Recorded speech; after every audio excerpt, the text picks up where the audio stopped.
Jangan seenaknya sendiri seakan-akan dia paling benar. Jangan coba-coba pokoknya. Jangan coba-coba.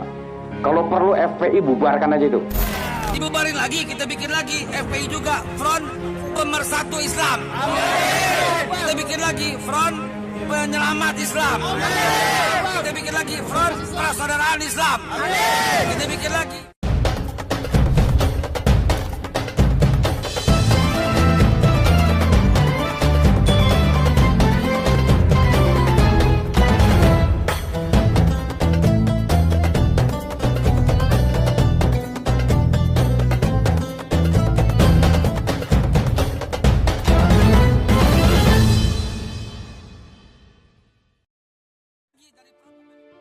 Front Pemersatu Islam.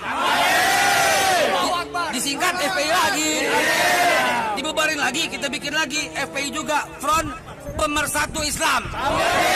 Kita bikin lagi Front Penyelamat Islam. Kita bikin lagi Front Persaudaraan Islam.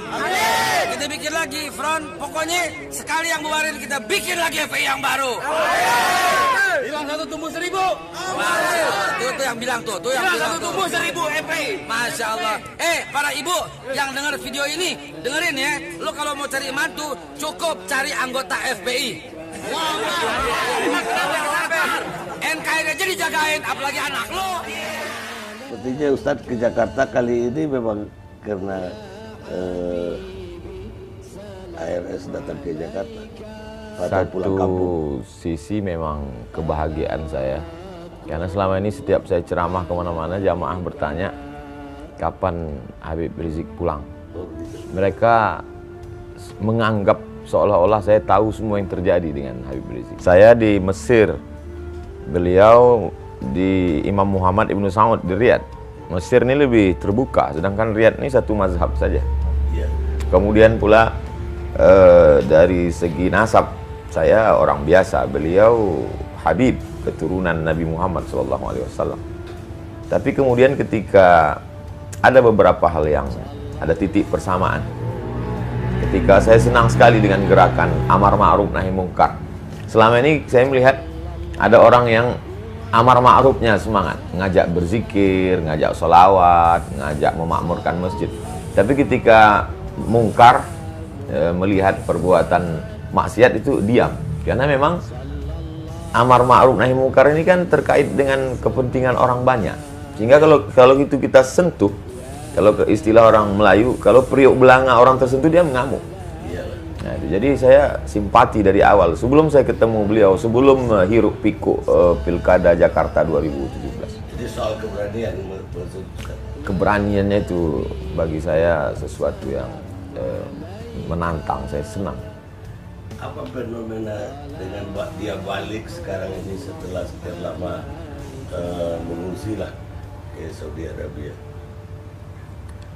Kalau sekarang itu kan kita lihat Pak Karni, beberapa FB sahabat-sahabat kita itu kan dihilangkan berita terkait semua yang menulis HRS, Imam Besar, Habib Rizik Syihab itu kan langsung hilang.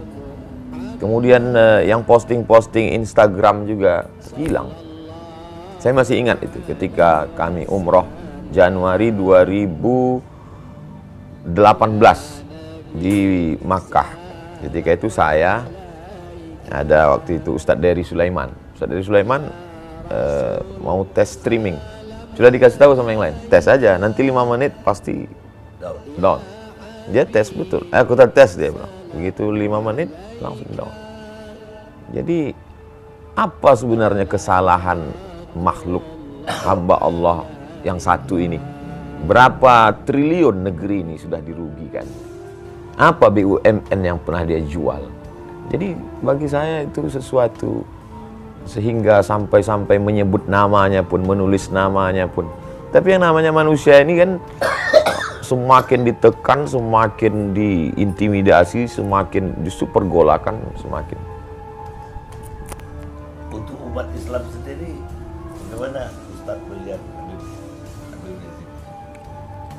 Umat Islam ini kita mengajarkan di sekolah-sekolah dari mulai MDA sampai ke Universitas Islam, kita mengajarkan tentang integritas, tentang kejujuran, tentang keadilan, tentang bagaimana bersikap terhadap penguasa. Tapi kemudian santri-santri itu dalam tanda kutip bisa melihat hipokrit, tidak sesuai dengan yang dibaca di kitab kuning, tidak sesuai dengan yang dia dengar dalam ceramah, dalam kenyataan. Maka dia menggantungkan satu harapan, sosok yang dia rindukan, dan itu terjawab pada diri Habib Rizik Syihab.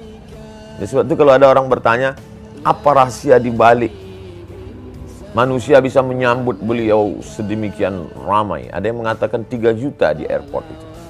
Apa di balik itu semua? Kalau bagi saya simpel saja. Orang sedang mencari sosok, kemana dia menggantung harapan. Ketika dia lihat sosok itu, hatinya sudah terpaut. Kalau sudah cinta, apapun dia lakukan.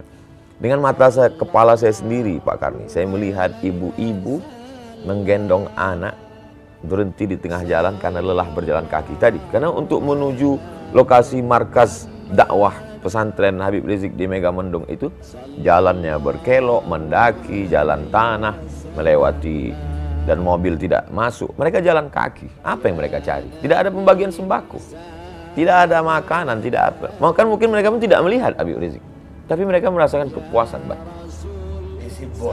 Simbol, ikon. Sebagaimana cintanya anak muda kepada penyanyi R&B atau K-pop, begitu juga lah umat yang haus, rindu. Satu sisi mereka melihat dia sebagai ulama, satu sisi mereka melihat dia sebagai pejuang keadilan, satu sisi mereka melihat dia sebagai orang tertindas, teraniaya. Tapi ada satu sisi lagi juga mereka melihat dia sebagai keturunan Rasulullah SAW. Ustadz sendiri saya lihat mulai dilirik oleh politik. Yang penggagas, salah satu penggagas Partai Masyumi baru, Ya. Reborn Masyumi, sudah mengumumkan Ustadz akan jadi Dewan Surah.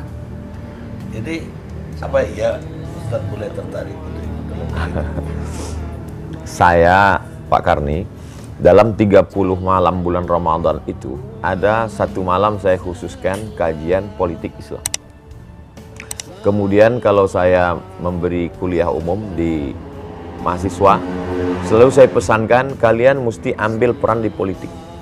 Kalau tidak, politik kita akan diambil orang lain. Kemudian kalau saya ceramah di mana-mana, walaupun itu tablik akbar di stadion, di tanah lapang, sebenarnya substansi isi yang saya sampaikan itu hanya 3 poin saja. Pertama, islahut tarbiyah, perbaikan pendidikan. Masukkan anak ke TK Quran, SD Quran, SMP Quran, SMA Quran. Setelah itu terserah dia mau kuliah di mana. Yang penting basicnya Islam, Quran. Yang kedua, islahul iktisad, perbaikan ekonomi. Maka gerakan belanja ke warung tetangga, produk halal, bangkitkan ekonomi umat. Kemudian itu banyak sekali video endorse saya terhadap produk-produk UMKM dan lain sebagainya. Yang ketiga adalah islahul siyasah, perbaikan politik. Makanya di mana-mana saya tausiah, pilihlah anggota legislatif yang peduli pada perda syariah, kemudian pilihlah pemimpin yang memperdulikan pada ajaran Islam. Kalau paling tidak dia menyuarakan peraturan-peraturan atau sikap dia, itu keberpihakan dia kepada Islam. Itu yang selalu saya sampaikan. Maka ketika saya diminta sebagai narasumber seminar yang diadakan oleh sahabat-sahabat dari Masyumi Reborn, Ustadz Abdul Somad sebagai narasumber untuk memberikan pandangan tentang sejarah politik Islam. Ya, saya dengan Pak Abdullah Heha Mahua dan beberapa narasumber lain ketika itu saya sampaikan. Jadi kalau kata Pak Karni Masyumi Reborn melirik saya, sesungguhnya tidak hanya Masyumi Reborn, aspek politik, segala sesuatu yang memerlukan orang ramai, orang banyak, tidak hanya politik, dari mulai endorse kerupuk sampai endorse partai, saya kira mereka akan gandeng saya. Bukan berarti ungkapan saya ini pede sekali, tidak, tapi memang itu kenyataan yang saya terima hari ini.